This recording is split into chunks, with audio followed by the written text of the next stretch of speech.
दीन दयाल हरे, जय प्रभु दीन दयाल हरे, और जय प्रभु दीन दयाल हरे, जय प्रभु दीन दयाल हरे, जय प्रभु दीन दयाल हरे, जय प्रभु दीन दयाल हरे, ओ जय प्रभु दीन दयाल हरे,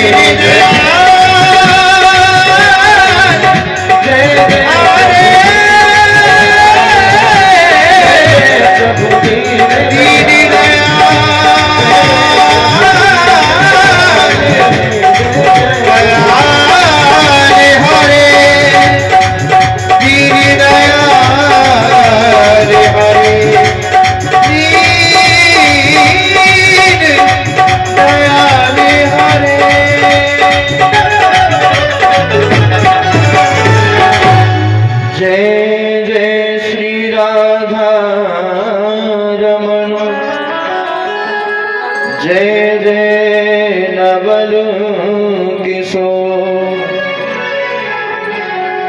जय गोपी चित चोर प्रभु, जय जय माखन चोर, बोलवाल कृष्ण लाल की।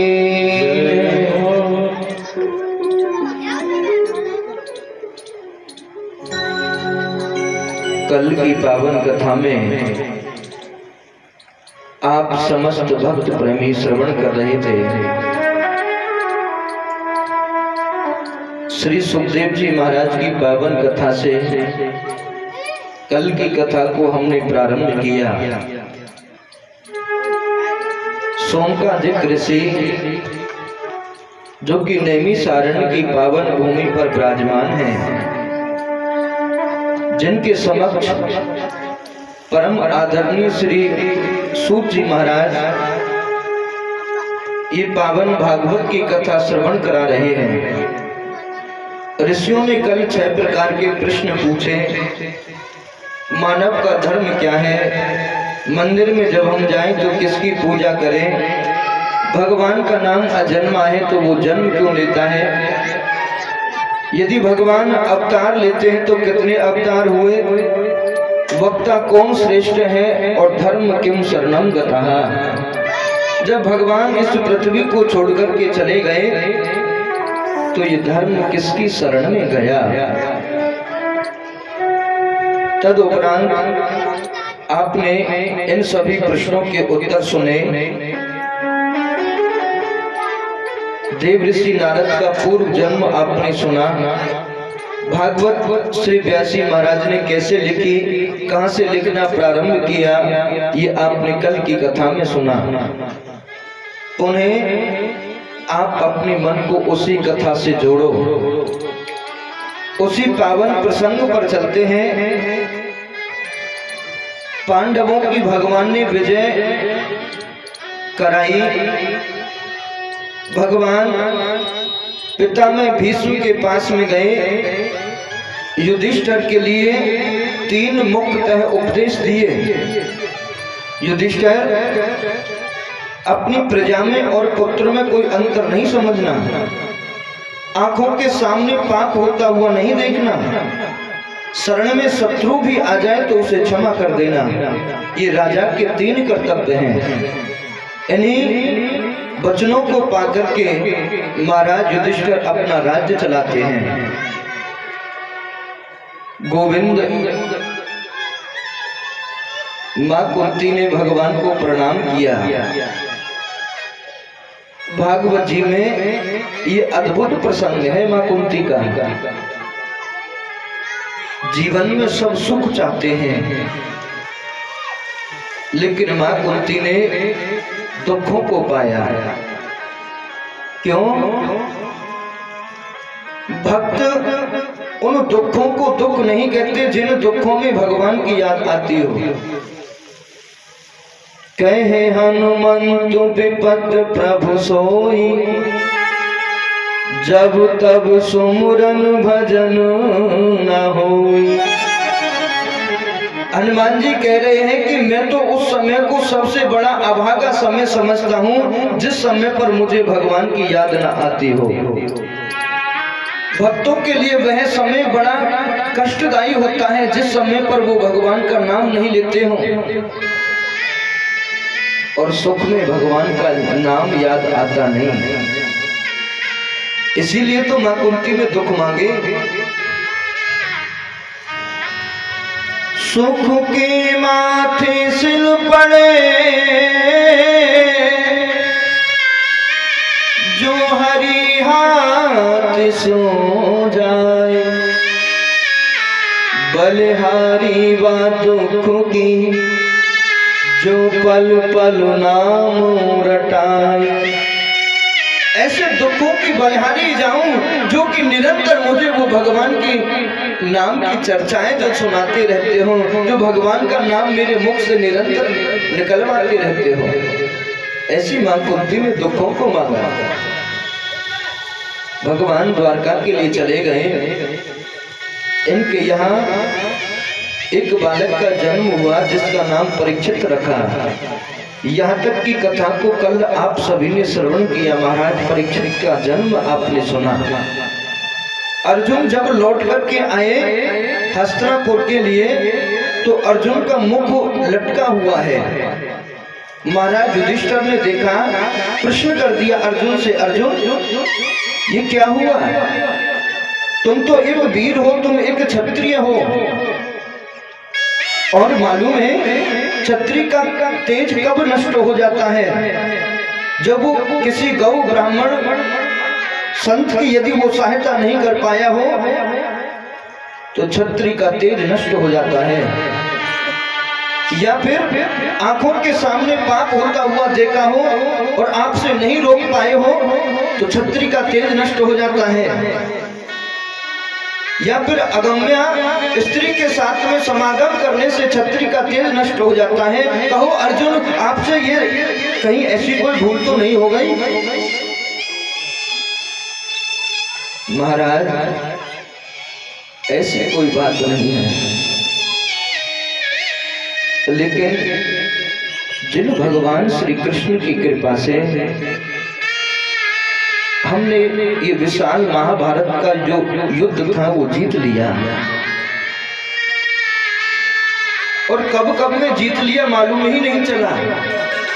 जैसे एक नन्हा सा बालक, छोटा सा बालक गाय के पांव के गड्ढे को कब कब में पार कर देता है, मालूम ही नहीं चलता। उसी तरह से हमने ये विशाल महाभारत का युद्ध कैसे जीत लिया ये गोविंद जानते हैं। लेकिन वो कृष्ण अब इस पृथ्वी पर नहीं रहे। वो गोविंद अपने गोलोक धाम को चले गए हैं, मेरे देखते देखते चले गए। क्या कहा? अब प्रभु इस पृथ्वी पर नहीं है। जब भगवान ही नहीं रहे तो अर्जुन हम भी अब इस पृथ्वी के ऊपर नहीं रहेंगे।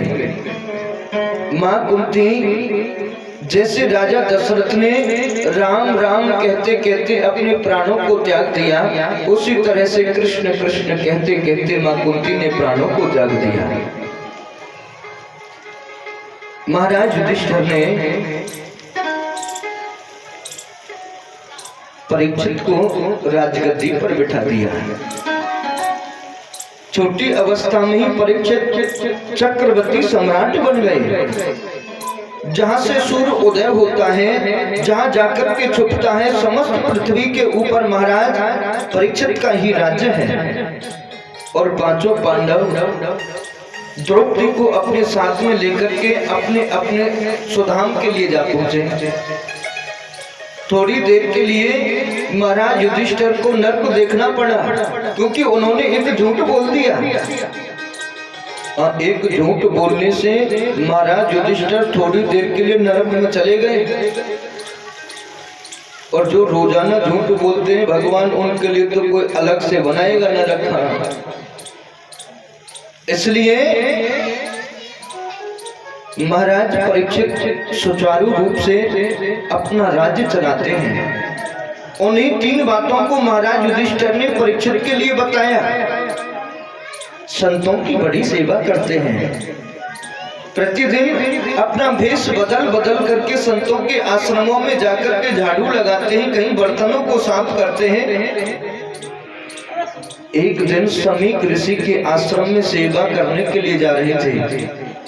अचानक रास्ते में एक कौतुक देखा, और वह कौतुक क्या कि एक गौ माता है जिनकी आंखों से निरंतर आंसुओं की धार बह रही है। एक बैल है जो कि एक पांव के ऊपर टिका हुआ है, किसी पापी ने उसके 3 पांवों को काट दिया है। ऐसी अवस्था में भी एक काला कलूटा सा व्यक्ति अपने हाथ में डंडा लेकर के गौ माता के पीछे, बैल के पीछे इनको मारने के लिए दौड़ रहा है। महाराज परीक्षित ने देखा, राम रे राम, मेरे राज्य में गौ माता के ऊपर ऐसा घोर अत्याचार हो रहा है। अरे परीक्षित, तेरे लिए धिक्कार है। आज ये कौन है, मैं इसे जीवित नहीं छोड़ूंगा, मार दूंगा। परीक्षित ने अपना धनुष उठाया और उस काले कलूटे से व्यक्ति को सावधान करने लगे। अरे मूर्ख, तू सावधान हो जा, मेरे राज्य में होते हुए और तू गौ माता के ऊपर अत्याचार करता है।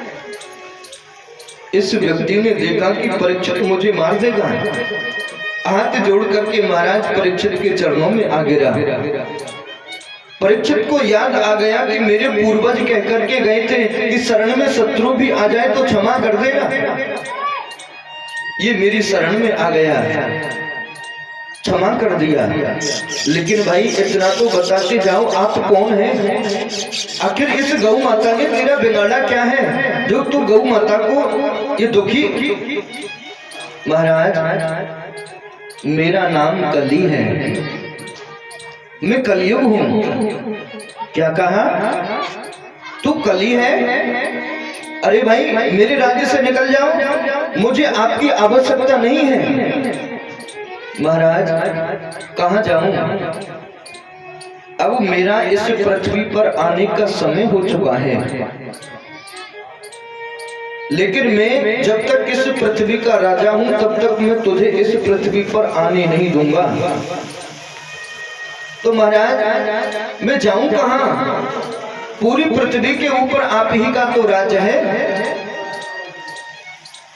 आप कहो कि मैं कहाँ जाकर के रहूं, आप मेरे लिए थोड़ा सा स्थान दे दो, मैं तो वहीं जाकर के रह लूंगा। परीक्षित ने कलयुग के लिए 4 स्थान दे दिए। पहला स्थान जहाँ पर मदिरा का पान किया जाता हो, आप वहां जाकर के वास करो। दूसरा स्थान जहाँ जुआ खेला जाता हो, आप वहां जाकर के वास करो। तीसरा स्थान जहाँ वैश्यालय हो, आप वहां जाकर के वास करो। चौथा स्थान जहाँ हिंसा की जाती हो, आप वहां जाकर के वास करो। ये 4 स्थान महाराज परीक्षित ने कलयुग के लिए दिए। कलयुग कहने लगा, महाराज ये चारों स्थान तो आपने मेरी शकल को देख करके दिए हैं, और जैसा मैं आपको देख रहा हूँ उसी तरह के आपने स्थान दे दिए हैं, लेकिन मेरे अंदर एक अच्छाई भी है। उस अच्छाई के बदले आप मुझे एक अच्छा सा स्थान दे दो ना। अरे भाई, कलयुग के अंदर भी कोई अच्छाई है? बोले हाँ। बोले भैया क्या अच्छाई है? बोले महाराज, जो फल कभी आपको यज्ञ करने से मिलता था, जो फल आपको कभी तपस्या करने से मिलता था, वही फल इस कलयुग में केवल भगवान का नाम सुमरने से मिल जाता है। कलयुग केवल नाम आधारा, सुमिर सुमिर नर उतरहि पारा।